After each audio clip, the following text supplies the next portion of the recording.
There's no reason for any person to have to sustain the symptoms of asthma.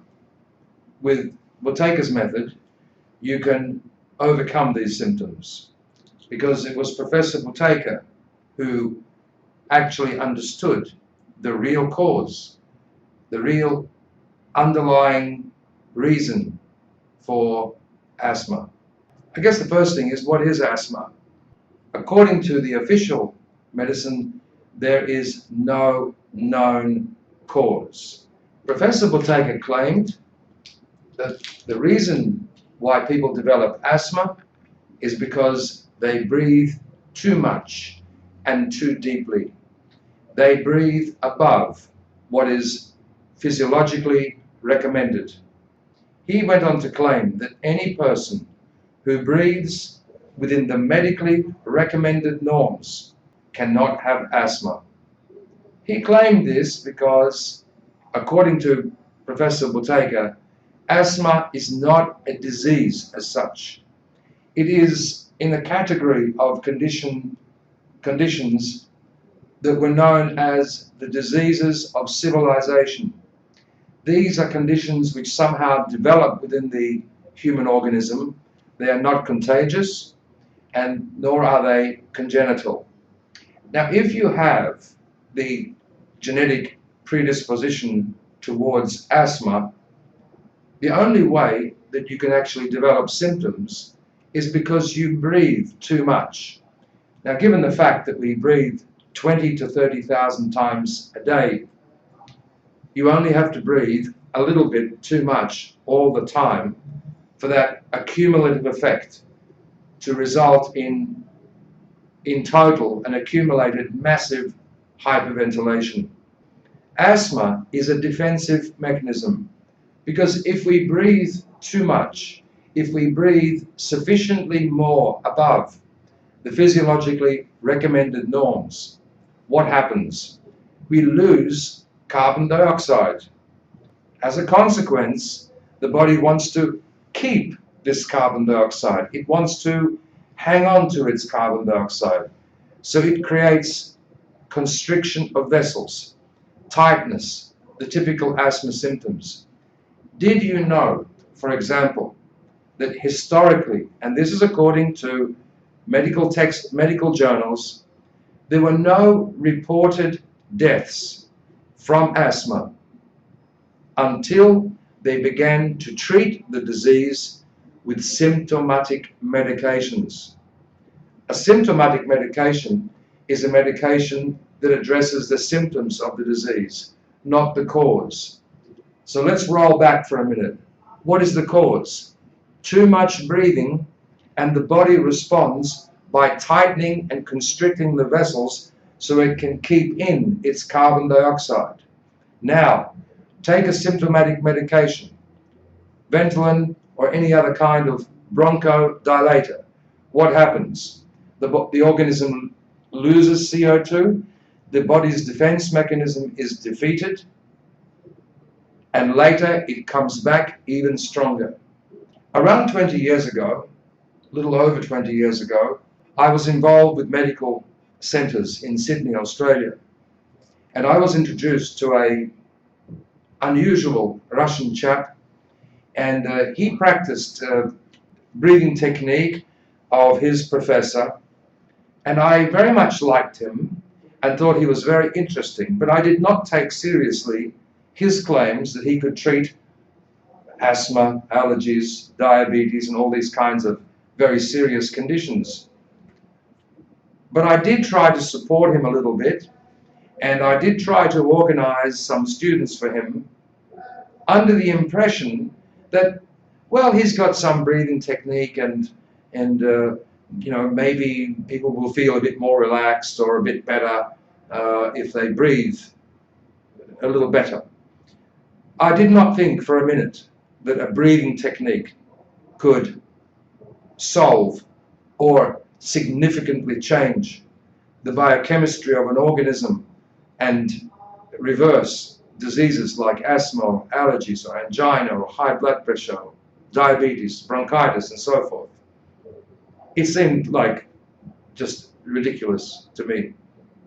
But getting back to when I was supporting him and trying to help him get a few students and so forth, I got the feedback from these patients, from his students, that they had overcome their asthma, that they were no longer requiring insulin, or their blood pressure had normalized, or they had lost some kilos of weight, or so many other things. And I was very shocked and surprised.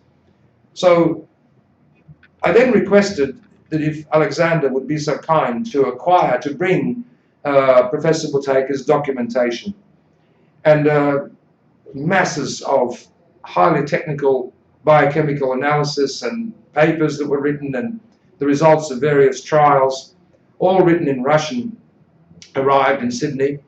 We went through them all, had them translated, and I realized that this actually was a very, very serious and very fundamentally scientific approach to reversing chronic disease, and not some warm and fuzzy, friendly, natural breathing technique merely to make someone feel a little better. That this had real serious implications and had a great effect on the human organism. And that's because even though the Buteyko method focuses on the breathing, it's not the action of breathing which reverses diseases, it's the result of breathing, the way that we breathe. So the way that we breathe affects our biochemistry enormously. And don't forget, we breathe 20 to 30,000 times a day. Now think for a moment. If you and I were doing some kind of financial transaction, and in each transaction you lost, or I lost, 5 cents, it wouldn't really matter, because you can't buy anything with 5 cents except another 5 cents. But what if we did 20 to 30,000 transactions a day, and on each transaction you lost 5 cents? Well, you can do the multiplication yourself and realize that you are losing thousands and thousands of dollars a week just because you're losing 5 cents. The fundamental idea behind Buteyko's method is that there is 10 times more oxygen in the air in which we live than our organism requires, physiologically speaking. There's no debate on this. This is just a physiological fact. Also, our organism requires around 7%, roughly 7% of carbon dioxide to function properly. And yet, in the air in which we live is only 0.035%. That means there's 200 times less carbon dioxide in the air in which we live than what our organism requires. So basically, our organism develops carbon dioxide because we are 200 times, we should be 200 times richer in carbon dioxide than our environment. And what's the result if we breathe more than we should? And if we breathe 20 to 30,000 times more than we should, our breathing pattern is too much and too deep, and as a consequence, we lose carbon dioxide. Breathing too much means we lose carbon dioxide. And the organism, in the case of asthmatics, it wants to keep this carbon dioxide. It wants to retain this carbon dioxide. And let's not forget that throughout history, hundreds of years ago, people didn't die from asthma. Not only did they not die from asthma, they had the tendency to outlive their contemporaries. Why? Because they had a defensive mechanism which, when they ventilated too much, the body understood what to do, tightened their vessels, constricted them, gave them a miserable time.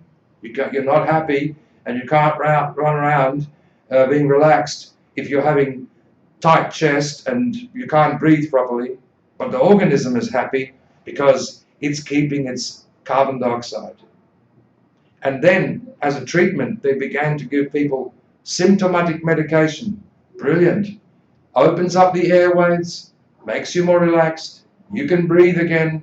However, because of your hyperventilation, you're losing carbon dioxide, and the organism now develops chaotic patterns of metabolism, adrenal function is disturbed, the potential hydrogen of the organism is disturbed, and it tends toward alkalosis and so forth.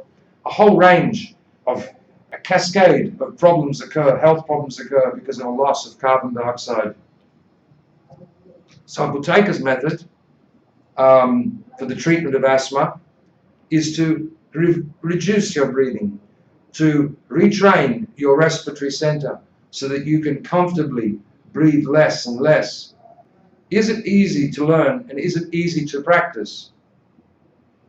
Well, if you have very mild asthma, no medications, get a little bit of a blocked nose, a little bit tight from time to time, and you're young and otherwise healthy, yes, it is easy. I guess in 3 or 4 days, you can be completely free of asthma, regardless of the dogs, the cats, the birds, fur, allergic reactions, and so forth. If, however, you've had asthma for many years, the organism, some homeostasis has developed around it, and for years you've been taking powerful bronchodilating drugs and having to supplement your adrenals with oral steroids and so forth, then it's much more work, much more difficult. But still, you can see results within days because you can even learn how to overcome asthma attacks. With Buteyko method, those serious and those not yet skillful in completely changing their breathing can at least, through Buteyko's exercises, overcome tightness, wheeziness, and so forth, using Professor Buteyko's breath-holding techniques. But all kinds of asthma, regardless whether you just take the occasional puff of Ventolin, or even if you require hourly nebulizers and 50, 60, and even more milligrams of prednisone a day, you can reverse your symptoms, period.